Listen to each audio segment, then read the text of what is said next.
સર્વાઇકલની problem, ડોકનો દુખાવો, જેને આપણે કહીએ છીએ નળીમાં દુખાવો, મૂવમેન્ટ કરવામાં બહુ તકલીફ થાય છે. અને અમુક લોકો તો એવા હોય છે જેને સર્વાઇકલના જે 7 મણકા હોય છે એમાં યદી નસ દબાય છે એની કારણ ચક્કર જેવું લાગે છે, ઘમઘમાટા, એમ લાગે કે જાણે આમ બધું ફરે છે. યદી તમને સર્વાઇકલ બહુ વધી ગયું હશે યા નાનો મોટો ડોકનો દુખાવો હશે, તાત્કાલિક તમને એમાં આરામ લાગશે. એની માટે એક બહુ જ ઇફેક્ટિવ પોઈન્ટ તમને બતાડું છું.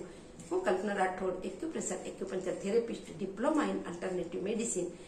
એની માટે તમને માત્ર 2 વસ્તુની આવશ્યકતા છે. અને આ પોઈન્ટને ક્યાં લગાવું, ક્યારે લગાવું, કેટલી વાર લગાવીને રાખવું છે એની હું તમને ટૂંકમાં જાણકારી કરાવું છું.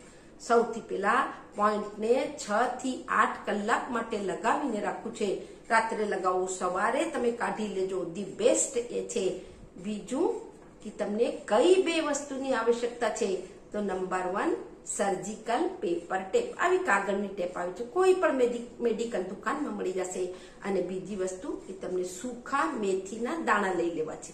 હવે આને કેવી રીતના લગાવું? મેથીના દાણાને ટેપનો નાનો કટકો કાઢી એના ઉપર આવી રીતના લગાવી લેજો. હવે આ પોઈન્ટ બંને હાથમાં અને ઇવન બંને પગના અંગૂઠામાં પણ હોય છે. સર્વાઇકલના મણકા અહીંયાથી અહીંયા સુધી 7 મણકા હોય છે. આના ઉપર લગાતાર પ્રેશર બન્યું રહે એની માટે તમને ટેપ ઉપર આવા મેથીના દાણા લગાવી અને અહીંયા કડે આને લગાવી અને હલકું હલકું હલકું હલકું તમે પ્રેશર દઈ દેજો. બંને હાથમાં લગાવી લેજો. વધુ પ્રોબ્લેમ છે બંને પગના અંગૂઠામાં પણ સેમ આમ પોઈન્ટ લગાવી લેજો. એક જ વારમાં તમને આરામ લાગશે. પણ જૂની પ્રોબ્લેમ છે, નસ દબાય છે, લગાતાર ત્યાં સુધી લગાવજો જ્યાં સુધી તમારી પ્રોબ્લેમ એકદમ ક્યોર થઈ જાય. વધુથી વધુ લોકોને શેર કરો. બહુ જ જાણકારી તો નાની છે, એટલી નાની જાણકારી પણ બહુ જ મહત્વપૂર્ણ છે. સ્વસ્થ રહો, મસ્ત રહો, ખુશ રહો. નમસ્કાર.